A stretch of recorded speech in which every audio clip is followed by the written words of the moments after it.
Good afternoon. Welcome to our weekly livestock market update. I'm Brownfield anchor reporter Megan Grebner. With us is University of Missouri Scott Brown. Good afternoon, Scott.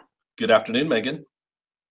Plenty to talk about this week with some reports and some of the other things that are going on, but let's get things started and recap what happened this week on the livestock markets.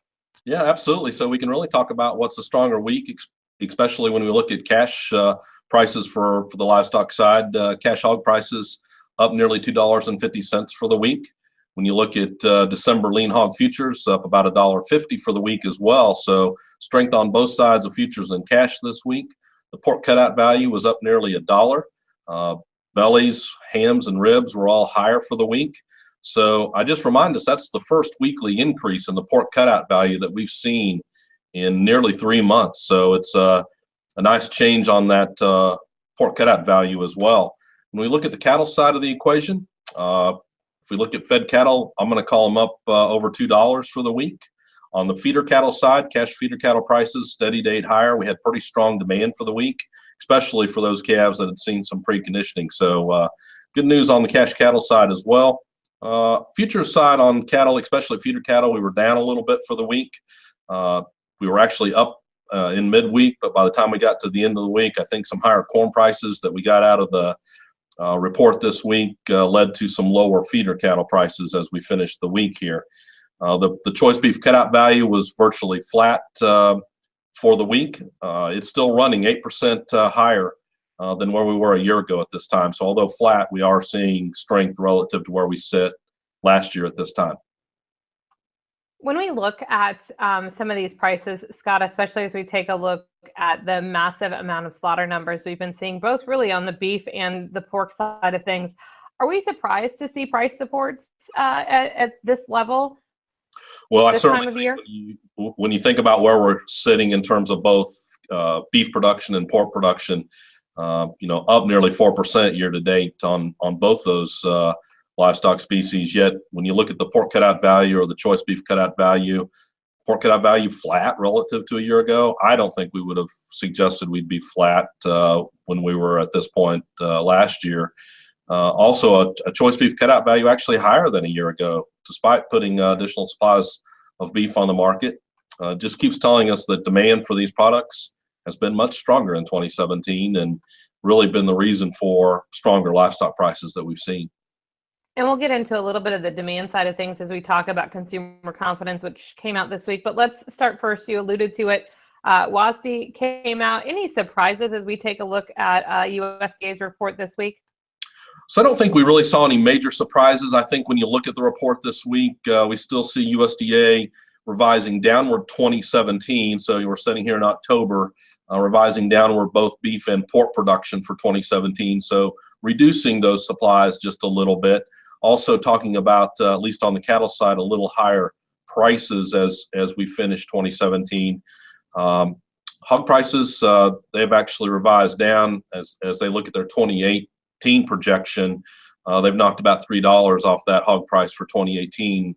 Again, just reminding us with what's going to be roughly, as they look at it, another billion pounds of pork being produced again in 2018, lower hog prices relative to where we sit in 2017. So that's probably some of the biggest things we see out of that WASDE report on the livestock side. And we attribute some of that, like beef and pork production reduction, to lower carcass weights. How important is it that we keep those carcass weights down and aren't feeding out and adding more product to the supply this year? Yeah, so it's critical that we stay as current as possible, because every pound we add multiplies pretty quickly when you think about all the animals that we're going to slaughter on a weekly basis. So I say that especially in light of the fact that we have pretty cheap feed costs right now, and we normally know when we have relatively inexpensive feed costs, feeding those animals another few days seems to make sense at times, and we don't want to get ourselves into a situation where not only are we creating a lot of additional slaughter, but we're also increasing weights as well, really multiplying the effect on overall production increases. Demand has been solid, and I think a lot of that might be, especially domestic demand has remained solid. A lot of that has to come back to maybe a little bit higher consumer confidence. Maybe we've talked a lot about those jobs reports and those numbers. Big numbers this week, though, for a consumer confidence report. Yeah, absolutely, Megan. You look at what we got in terms of consumer sentiment. Terms like surged as we think about the October data jump out really quickly. So it's at its highest level since the start of 2004. So it's been several years since we can talk about such a large increase. So that consumer confidence index, 6.3% higher month over month, and year over year up nearly 16%. So it's very strong numbers. It continues, I think, in many ways to confirm we've gotten strong meat demand in this country as a result of what's been much better consumer confidence. I like the fact that we're seeing gain across a number of age categories as well as income subgroups. I think much of the growth to this point has been in those higher income brackets, and the fact that we might be helping some of the lower income brackets also do better in this report tells me meat demand might even move up even stronger. So the nice thing is we're getting really good data on the demand side as at the same time as we're increasing supplies of beef and pork. And at the same time, we're seeing a slight reduction in retail prices. So does that play into that increase in domestic and strength in domestic demand as well? Oh, absolutely. As we get those lower retail prices, it does help in terms of just the sheer amount of product that we're going to move through domestic markets. And we did get some news, especially on the beef side, of lower prices this week as well. That's really helpful. Let's talk a little bit more about those retail prices. Choice beef retail prices declined 19 cents for September. How is that figuring in, and how is that compared to maybe some of the other proteins like pork? Yeah, so a few things here as we look at that data. So it is nice that we're down again on the beef side. I think it helps us move more product. If you look at those retail beef prices, are now down nearly 43 cents over the last 3 months. All of that, again, I think points to a larger volume that we could move at those kinds of prices. On the pork side, though, we got a little different news in terms of that data. So retail pork prices up slightly in September, up 5 cents, setting at just 1 penny below $4 a pound. That's the highest monthly retail pork price we've seen since the start of 2015. So higher pork prices, and I think, as you know, Megan, those bacon prices have been part of what's been at play here as we set another all-time record high for the second straight month in a row, with bacon prices up 12.5 cents, setting at $6.37 a pound. Bacon prices nearly 89 cents higher than just 1 year ago at this time. So bacon prices have been very strong. When you look at the ratio of beef to pork prices, it's at its lowest level since July of 2014. So maybe favoring again where beef sets relative to pork. If you remember back in April or May of this year, we would have been having the other discussion of we thought pork prices could rise because pork retail prices were much lower than beef. So we've kind of swapped sides there and seen a ratio that much more favors beef relative to pork.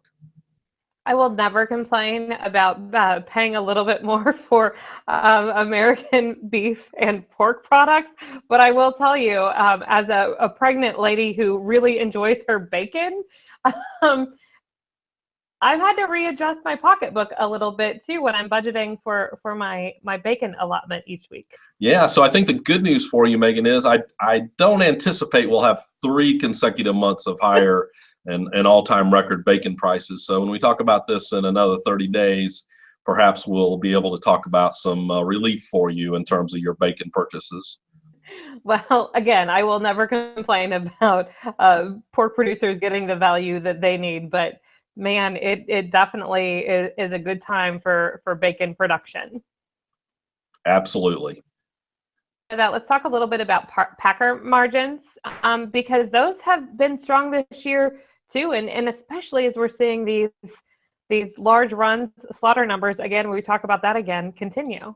Yeah, absolutely. So as we kind of think about packer margins here this afternoon, I just remind folks that we're talking about really what are gross margins, not profit at the end of the day. They've got other costs they have to pay for, but those gross margins have moved a lot recently. If you look at the beef side, for example, Since the very low levels of margins that I would say occurred in 2014, we've gained about 60 cents in terms of gross beef packer margins, going from what was maybe an all-time low to much closer to what might be an all-time high in terms of those margins. So we have seen a lot of movement. I say that's a lot to do with just the sheer increase in the number of cattle that we have to slaughter and the capacity of those plants that we're running at today, that has increased that gross margin for beef packers. I sometimes go, well, the nice thing is, I think even if those margins were to narrow just a little bit, I still think there'd be pretty good demand for cattle by packers as we look ahead, especially when you look at just how tight those margins were in 2012, 2013, and 2014. Equally on the pork side, when you look at just how much those margins increased really from 2013 through about 2016, it's not surprising that we decided we wanted to build more packer capacity on the pork side. You know, we hit a high of about 75 cents a pound in terms of those gross margins on the pork side back in 2016. And since then, we have come off as we've gone through 2017. We're setting at about 55 cents today. That's still high relative to historical standards, but the additional capacity that we've brought on board has already started to work those packer margins on the pork side a little lower. And I guess my question would be, even though we've seen that reduction, but margins are still strong. And with the fact that we're seeing these large runs of hogs, we're in seasonally the largest runs we're going to see of the year, we probably aren't going to look for a slowdown in chain speed or slaughter rate anytime soon. Yeah, I would agree. As long as we can keep that kind of margin going, I mean, we're going to try to run these plants as hard as we can. And I think those that are trying to come on board will try to ramp up even more quickly if you look at the kind of margins that are available to them today. So all of that, all in all, is good news for what's big runs of hogs that we have left to deal with in 2017. And frankly, we're going to continue to deal with as we get into 2018 as well. Scott, anything else this week? I think we've covered the major topics for the week, Megan. As we take a look to next week, any reports that we're keeping an eye out on? Yeah, so we're going to get a couple biggies next week. We'll get livestock slaughter on Thursday, and then we'll get another round of cattle on feed come this Friday. So we'll see what we're doing in the feedlot side of things. Plenty for us to talk about next Friday. Have a great weekend. You too, Megan. For more livestock market news, visit our website, brownfieldagnews.com. You can also subscribe to our weekly livestock market update there, or submit questions and comments. And for market updates twice daily, make sure to check out John Perkins' Market Minute. Have a great weekend. I'm Megan Grebner on Brownfield.